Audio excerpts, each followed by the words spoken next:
It is said that Mother Goose is derived from Frau Holt, or Herodias, the goddess of the witches of northern Europe, who flies at night astride a goose, naked, and, even in my childhood imagination, voluptuous in spite of the cold.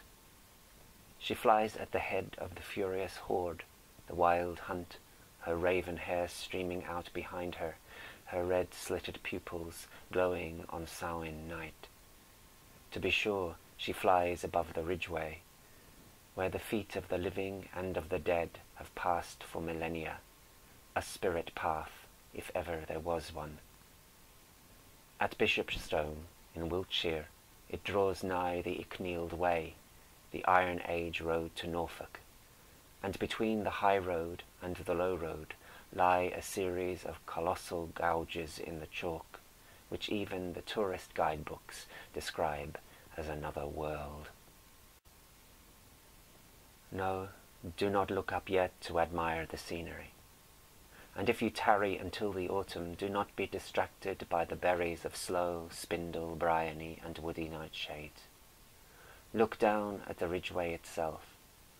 You are walking on prehistory, for surely the Roman road must have been predated in these parts by a pathway joining the White Horse to the smithy.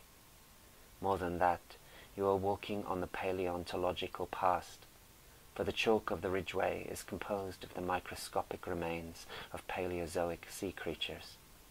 The rounded, flattened stone which just crunched beneath your walking boots is an echinoid, a sea urchin, millions of years old, revered by the old witches and Doreen Valiente alike as thunderstones or shepherd's crowns. More than 100 miles from the coast, you are now beachcombing on the ridgeway. Pick up the test, and your witch's intuition will feel the pulse of life still within it. On the underside is the beaked mouth, crusted with chalk. On the dorsal side there is a 5-pointed star. Treasure it in your pocket, and use it for sortilege, along with the petrified bivalve and the knob of coral you found beside it. Keep searching, and you will discover that these are not uncommon. The challenge is to find a brachiopod, a little clam with a muppet-like mouth. The exultation of this discovery should carry you in a reverie all the way to Russley Downs. Here you must depart from the ridgeway, for your path lies through that gorge in the chalk. At present there is only a metal gate, but you will feel that you have climbed a stile. Halfway down it is marked on either side by 2 thorn trees. The gouged hill rears on either side of you. Linnets twitter, black-faced sheep stare at you. You feel as though you are on a processional way to the underworld. You left your sixpence in case you need to cross the Styx. It is fitting that it is littered with innumerable carcasses. They are partridges, their flayed sternums, wishbones and coracoids gleaming white, picked clean of red flesh. Their wings lie as though dropped by accident, like forgotten handkerchiefs. A mournful whistle overhead, a buzzard takes wing, crows wheel and craw. You descend to the depths of the gorge, your progress halted by a stile beside a spring. The silence here is uncanny, and you acknowledge another ancient presence. Strip lynchets rear to your right, traversed by trails of bullocks. Strange optical illusions cause the landscape to writhe as you walk through it. You may climb the stile and pass through a wooded tunnel lined with hartstongue ferns to the twittering world of Bishopstone and its duck pond.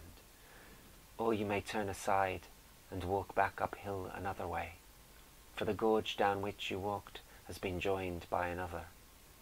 Look up the second gorge. It is surmounted by a colossal field system.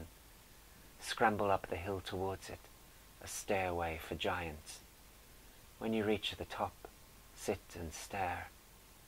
The mundane world stretches out beneath you.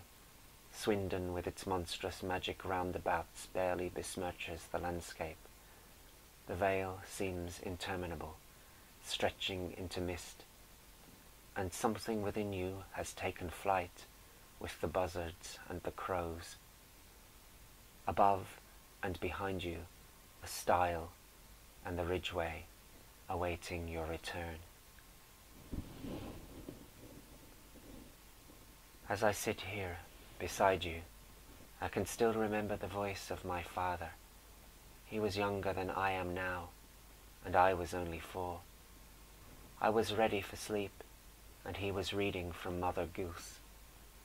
There was a crooked man, and he walked a crooked mile. He found a crooked sixpence upon a crooked stile. I knew then that this was not a nursery rhyme, but a canticle of the craft uttered by Frau Holt herself, and I have sought the crooked mile ever since. It is crooked because it is the way of the hair of the shape-changed witch, and because it must negotiate a course between sacred objects. It is a mile in the more liberal sense of the word. Negotiating it may take a minute, or it may take a lifetime. The sixpence is the price of my soul. The stile is a real one, leading down into the gorge above Bishopstone, but it is also a metaphorical one.